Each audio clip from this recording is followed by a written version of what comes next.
नमस्कार, मैं हूं आकाश तिवारी और आज हमारे साथ मौजूद है रमेश प्रताप सिंह जी, जो कि रानीगंज तहसील में अधिवक्ता हैं। इनसे बातचीत करने जा रहे हैं 2022 के चुनावी मुद्दों पर।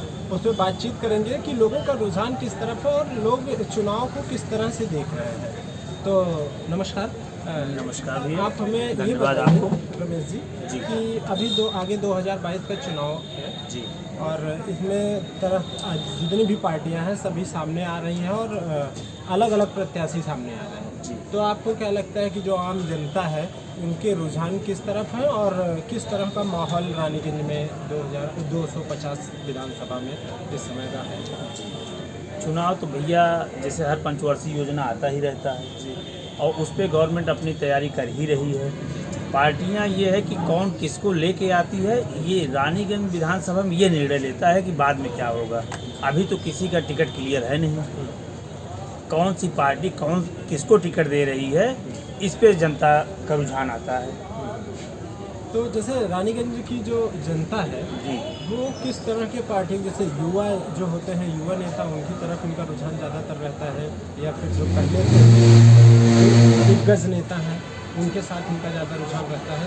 इसके बारे में कुछ प्रकाश। अब तो राजनीति युवा नेताओं की हो गई, तो ज़्यादातर रुझान जो है युवा लोगों का रहता है, युवा वर्ग के क्षेत्र में। अच्छा, जैसे आप किसी व्यक्ति विशेष के बारे में कुछ बताना चाहेंगे? जैसे कि जो युवाओं का लोकप्रिय नेता हो यहाँ रानीगंज विधानसभा का लोकल। अब ये जब आ जाए तब तो क्लियर हो कौन आ रहा है, कौन ज़्यादा लोकप्रिय है। बिना टिकट लेकर आए किसको बता दिया जाए। अच्छा, अपने अपने स्थान पे जो इस समय वर्तमान में चल रहे हैं किसी से कम तो लोकप्रिय है नहीं।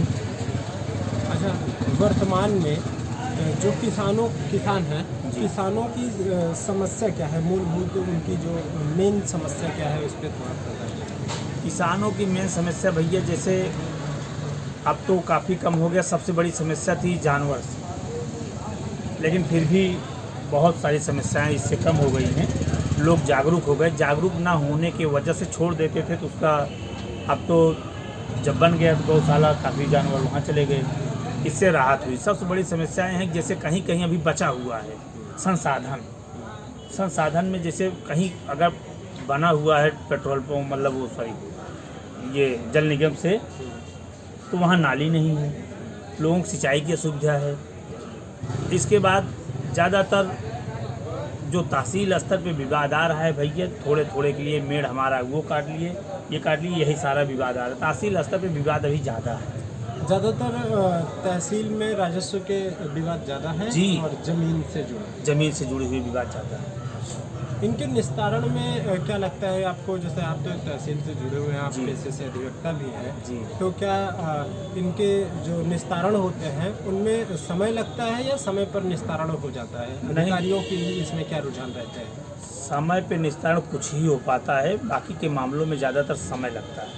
अच्छा। जैसे एक आप दरखास्त दे देंगे अधिकारी महोदय को, तो वहाँ से फिर तहसीलदार लेखपाल होते हुए क्रम से जाएगी, हफ्ते भर में जांच होगी, तब कहीं उसका निस्तारण का नंबर आता है। तो इसमें ज़्यादातर लापरवाहियाँ कहाँ पर देखने को मिलती हैं जिसकी वजह से? लापरवाही क्या है, जैसे एक सिस्टम बना है, चैनल बना है कि भाई जिसका जैसे क्षेत्र लेखपाल का है तो लेखपाल ही तो रिपोर्ट दे पाएगा ना।